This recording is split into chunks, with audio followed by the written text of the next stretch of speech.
Sitting here watching the world go by. And the clouds roll in.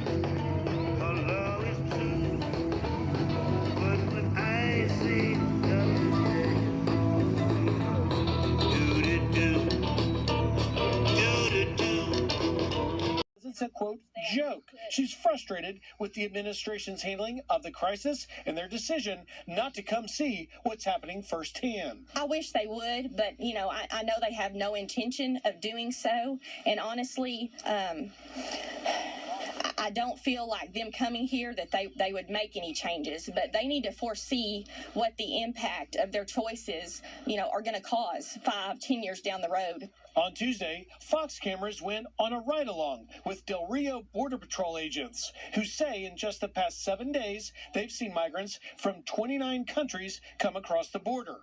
During the tour, 4 different groups of migrants were seen crossing the river in a 1-hour period, highlighting just some of the dangers they face along their journey to the U.S. So far this year, we've rescued almost 1,300 people.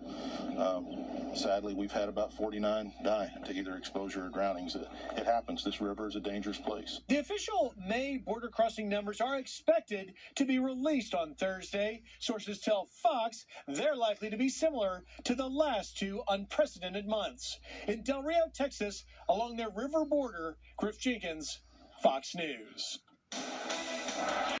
Suspect shot by the state police wanted in DeKalb County for shooting 2 people. It never fails. Suicide by cop. 25% income tax rate, but just a 1% tax on his net worth. The IRS commissioner telling lawmakers his main focus at this point, finding out how ProPublica got its hands on individual tax records and making sure it doesn't happen again. We will find out about the ProPublica article, but we do have quite a few systems in place. And I would say for the volume of data that we have and that gets exchanged, I think the IRS has been very successful in protecting that data. President Biden says he wants to change the tax code, including eliminating what he calls the trust fund loophole used by the wealthy to pass investments and assets to their heirs without paying taxes. In Washington, Lauren Blanchard, Fox 5 News. But they got busted. James Quincy, Coca-Cola. Stop poisoning our children. Serve your customers, not woke politicians. Not where they belong, folks. They belong over here. Not over here. Dumbasses.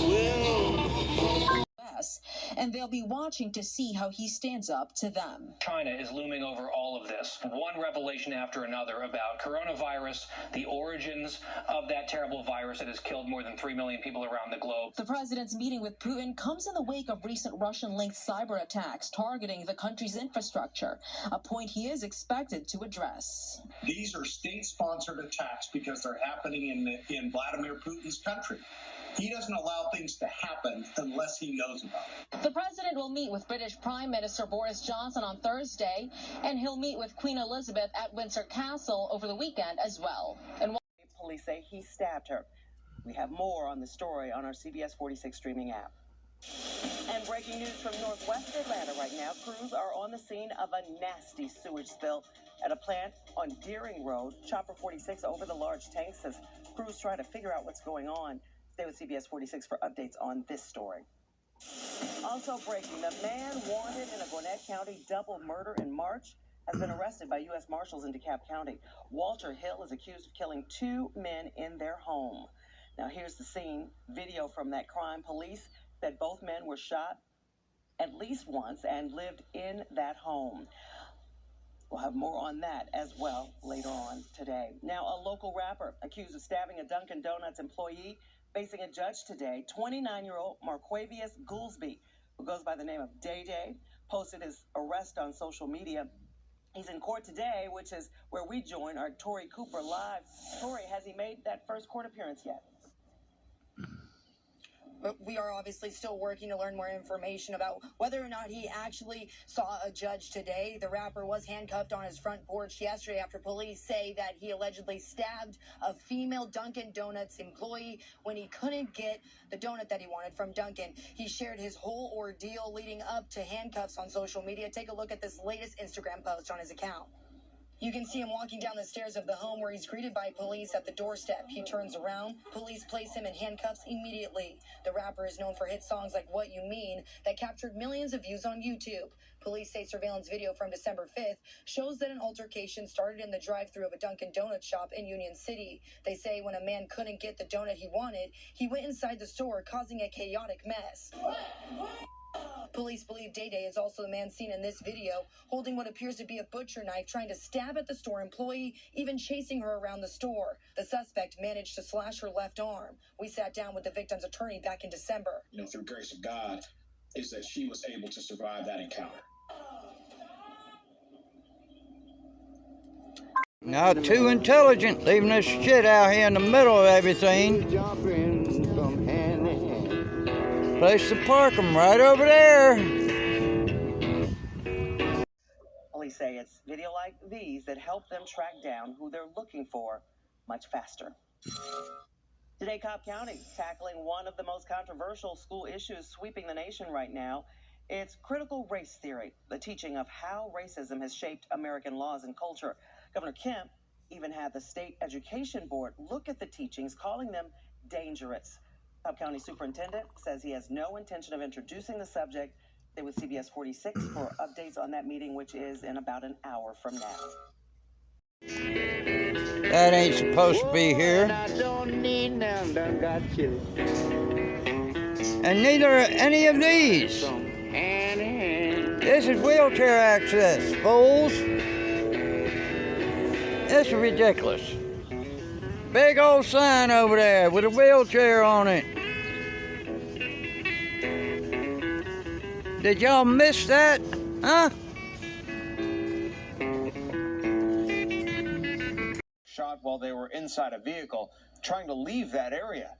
Newshead reporter Eric Perry has details for us tonight. Please tell me this actually started on mall property, but that shooting happened off property but nearby. I'm also told this all started over a $20 bill.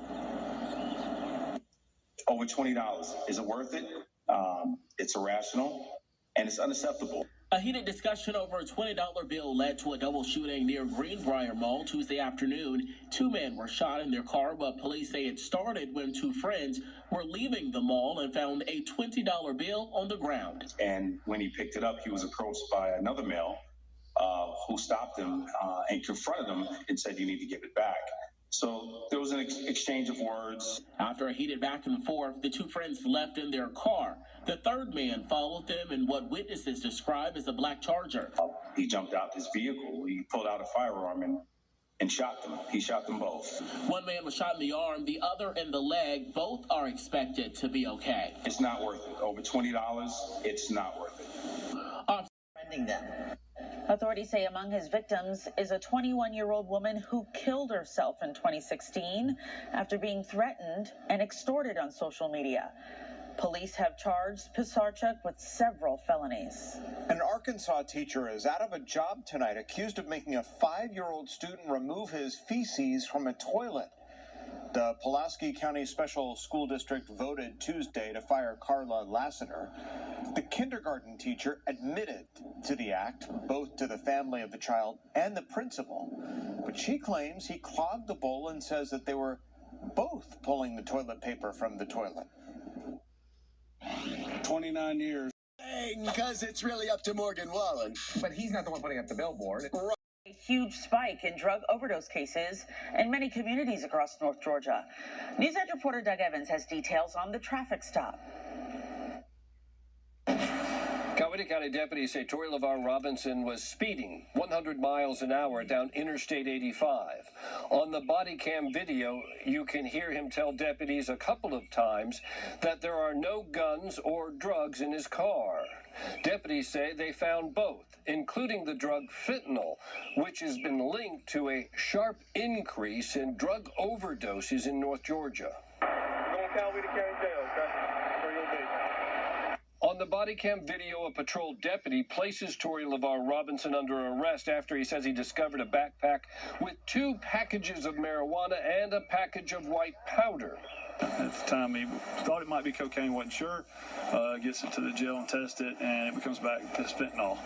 The Coweta County Sheriff's Office says it clocked Robinson at nearly 100 miles an hour on Interstate 85. The Phoenix City, Alabama man says he was headed to see his girlfriend in Union City. The deputy reported smelling the odor of marijuana in the car. The body cam video shows a search of his center console uncovered a gun that deputies say would come back stolen from Alabama. The marijuana and fentanyl discovered in the trunk in a backpack. Deputies say there was more than 8 ounces of fentanyl, which they say is a drug used to mix with other drugs to make them more potent, often leading to overdoses, medical intervention, and death. Very deadly, very serious. It destroys just not families, but communities. It's, my reference to it earlier was... shot while they were inside a vehicle trying to leave that area. Newshead reporter Eric Perry has details for us tonight. Police tell me this actually started on mall property, but that shooting happened off property but nearby. I'm also told this all started over a $20 bill. Over $20. Is it worth it? It's irrational, and it's unacceptable. A heated discussion over a $20 bill led to a double shooting near Greenbrier Mall Tuesday afternoon. 2 men were shot in their car, but police say it started when 2 friends were leaving the mall and found a $20 bill on the ground. And when he picked it up, he was approached by another male who stopped him and confronted him and said, "You need to give it back." So there was an exchange of words. After a heated back and forth, the 2 friends left in their car. The third man followed them in what witnesses describe as a black Charger. He jumped out his vehicle. He pulled out a firearm and shot them. He shot them both. 1 man was shot in the arm, the other in the leg. Both are expected to be okay. It's not worth it. Over $20, it's not worth it. Officials say they are working with the Mexican and Guatemala consulate to try and reach her family. Border Patrol says the smuggler and another child disappeared back into Mexico. Migrants are crossing the border in staggering numbers with no signs of slowing down. And while the Biden administration insists the southern border is closed, people who live near the Rio Grande River say what's happening on the ground and in the river is a very different story. Mama told him to go fly a kite. Literally. I've never faked a sarcasm in my life.